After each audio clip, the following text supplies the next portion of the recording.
The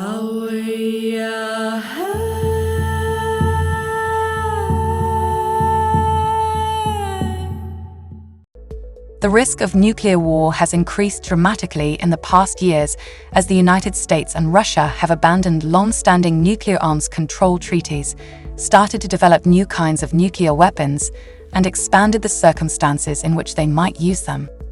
However, a few months ago, it was inconceivable that the prospect of nuclear war would top the pandemic as the world's greatest threat. Today, uncertainty threatens to create the greatest nuclear crisis since the height of the Cold War.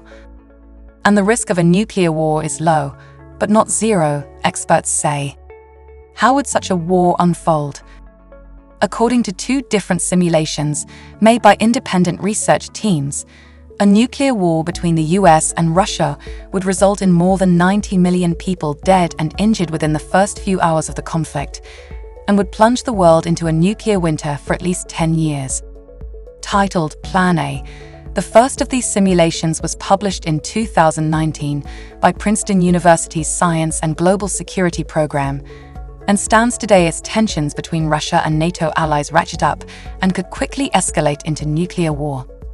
Developed by Alex Wellerstein, Tamara Patton, Moritz Coupe, and Alex Glaser, the simulation shows a plausible step-by-step escalation of nuclear war between the United States and Russia that starts in Europe.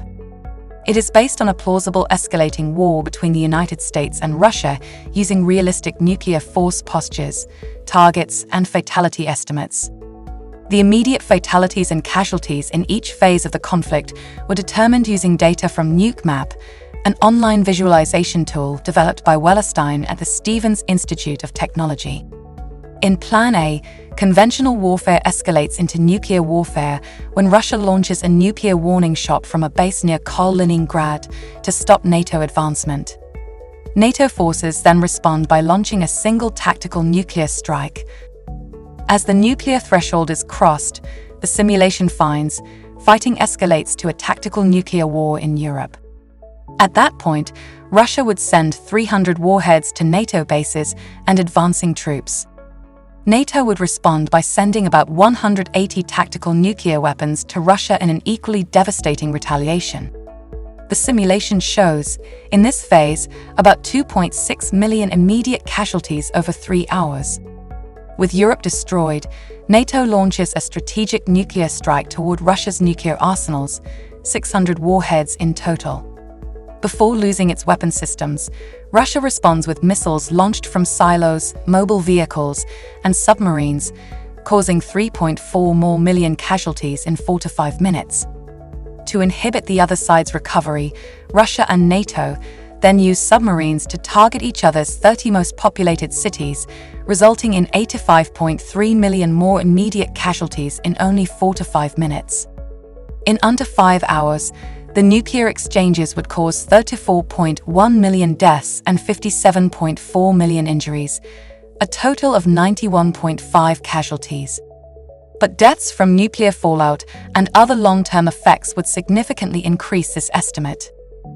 Human life would go on, we are told. It just wouldn't be very nice. Studies suggest that Earth's atmosphere would cool dramatically, even with a limited nuclear engagement, driving famine, refugee crises, more conflicts, and more deaths. In another simulation, researchers from Rutgers University and the University of Colorado Boulder confirmed that a nuclear war between the US and Russia would plunge the world into a nuclear winter. The researchers used a climate model to simulate what would happen to the Earth's atmosphere and compared it to a simulation conducted in 2007 by the NASA Goddard Institute. The study confirmed that a nuclear war would have catastrophic consequences for the planet, plunging the Earth into a 10-year-long nuclear winter. The study, published in 2019 in the Journal of Geophysical Research Atmospheres, found that nuclear detonations would inject about 150 billion kilograms of nuclear ashes into the atmosphere. This soot would then be spread around the stratosphere, plunging the Earth into darkness and nuclear winter within weeks. In the following months, weather events would become more variable, and rainfall would be reduced by around 30% globally, causing enormous problems for food production. In the first year following the nuclear exchange, global temperatures plunge by more than 7 Celsius degrees, says Joshua Coupe, corresponding author of the paper. The nuclear ashes would not clear for around 7 years. Then, in the enduring darkness, the Earth would see global temperatures drop by about 9 Celsius degrees. The study concludes that a full-scale nuclear attack would be suicidal for any country that decides to strike it. Because, as we know, this wargame is a strange one. The only winning move is not to play. Thank you for watching. And please, don't forget to subscribe.